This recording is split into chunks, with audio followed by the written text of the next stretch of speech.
হ্যাঁ, সঠিক দেখেছেন। আজকের পুরো ভিডিওটা দেখলেই থাকছে আপনাদের জন্য পুরো ১০০ টাকা ফোনপে অথবা গুগল পে এর মাধ্যমে। ১০০ টাকা নেওয়ার জন্য পুরো ভিডিওটা দেখুন। আগে বলি, কালকের ধাঁধাটি সঠিক উত্তর দিয়ে জিতে নিয়েছেন ধাঁধাবুক চ্যানেলের পক্ষ থেকে ফোনপের মাধ্যমে পুরো ৫ টাকা, ওয়েস্ট বেঙ্গল থেকে সুমন গিরি।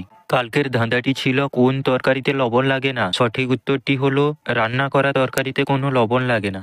এরকম আপনারাও পুরো ভিডিওটা দেখার পর চ্যানেলটিকে সাবস্ক্রাইব করে ভিডিওটির কমেন্ট বক্সে আজকের ধাঁধাটির সঠিক উত্তর দিয়ে জিতে নিতে পারেন ফোনপে অথবা গুগল পের মাধ্যমে পুরো ৫ টাকা। আজকের ধাঁধাটির সঠিক উত্তর কমেন্ট বক্সে কমেন্ট করলে প্রথম দুজন ফোনপে অথবা গুগল পের মাধ্যমে পুরো ৫ টাকা পাবেন। আজকের ধাঁধাটি হলো, কোন জিনিসের পেটে আঙ্গুল মাথায় পাথর থাকে? কমেন্ট বক্সে সঠিক উত্তরটি দেওয়ার পর এই ভিডিওটি ডেসক্রিপশনে দেওয়া লিঙ্কে ক্লিক করে আমাদের মেসেজ করুন। এবার বলি, হ্যাঁ, যারা পুরো ভিডিওটা দেখার পর ভিডিওর কমেন্ট বক্সে সঠিক উত্তর দেওয়ার সাথে সাথে যারা এই চ্যানেলের এই ভিডিওটা যারা যত বেশি শেয়ার করবেন এবং তাদের থেকে যত বেশি সাবস্ক্রাইবার আনবেন, তিনি হয়ে যাবেন আজকের বিজেতা। অর্থাৎ পুরো ১০০ টাকা পেয়ে যাবেন ফোনপে অথবা গুগল পের মাধ্যমে। বেশি বেশি শেয়ার করুন আর পেয়ে যান পুরো ১০০ টাকা।